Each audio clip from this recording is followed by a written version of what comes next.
तर डॉक्टर संपदा मुंडे यांचा जीव गेला, मात्र न्याय मिळत नसल्याचा आरोप करत घाटीतील डॉक्टरांनी केलंय काम बंद आंदोलन। डॉक्टर संपदा मुंडे यांना न्याय मिळावा आणि कुटुंबियांना दिलासा देण्यासाठी मोबदला देण्यात यावा या मागणीसाठी शासकीय वैद्यकीय महाविद्यालय व रुग्णालय घाटी येथील शेकडो निवासी डॉक्टरांनी काम बंद केलं होतं।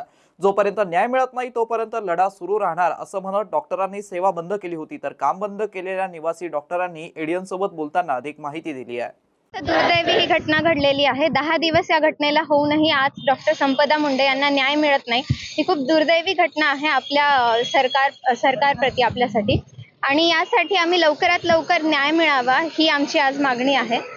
तसेच डॉक्टर प्रोटेक्शन ऍक्ट हे स्थापित करण्यात यावे आणि त्याची अंमलबजावणी व्हावी ही आमची मागणी आहे।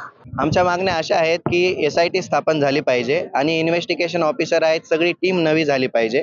कालच CM साहेबांनी SIT स्थापन केलेली आहे, पण जी जुनी टीम आहे तीच ठेवलेली आहे आणि एक IPS अधिकारी नियुक्त केलेला आहे। तर आमचं म्हणणं आहे की पूर्ण जी आहे ती कमिटी वेगळी पाहिजे।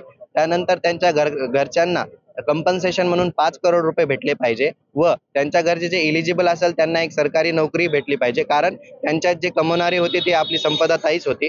त्यानंतर आमची तिसरी मागणी अशी आहे की एक डॉक्टर प्रोटेक्शन ऍक्ट म्हणून असा लॉ सरकारने काढला पाहिजे, जेणेकरून पुढील संपदा मुंडे घडू नये आणि जे आमच्या महिला डॉक्टर 24 तास काम करतात त्यांना एक सेफ फील व्हावं। कारण त्यांच्या सगळ्या डॉक्टरमध्ये आक्रोश निर्माण झालेला आहे की डॉक्टरांची सेफ्टीचं एवढं दुर्लक्ष सरकार का करत असते।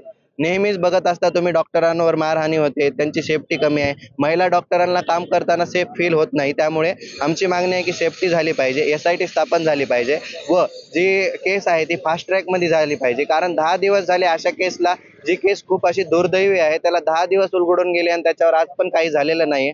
त्यामुळे सगळ्या डॉक्टर समाजात आक्रोश निर्माण झालेला आहे। त्यामुळे आम्हाला हे टोकाचं पाऊल उचलावं लागलं। त्यामुळे आम्ही आज OPD सेवा बंद केलेली आहे।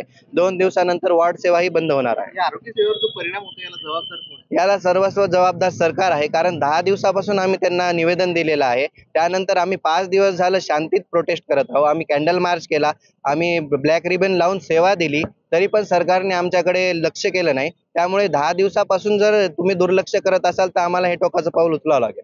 मित्रांनो, ही बातमी तुम्हाला कशी वाटली आमच्या कमेंट बॉक्समध्ये प्रतिक्रियेच्या स्वरूपात नोंदवायला विसरू नका। अशाच बातम्या बघण्यासाठी आणि अपडेट राहण्यासाठी आमच्या YouTube चॅनलला सबस्क्राईब करायला विसरू नका। धन्यवाद।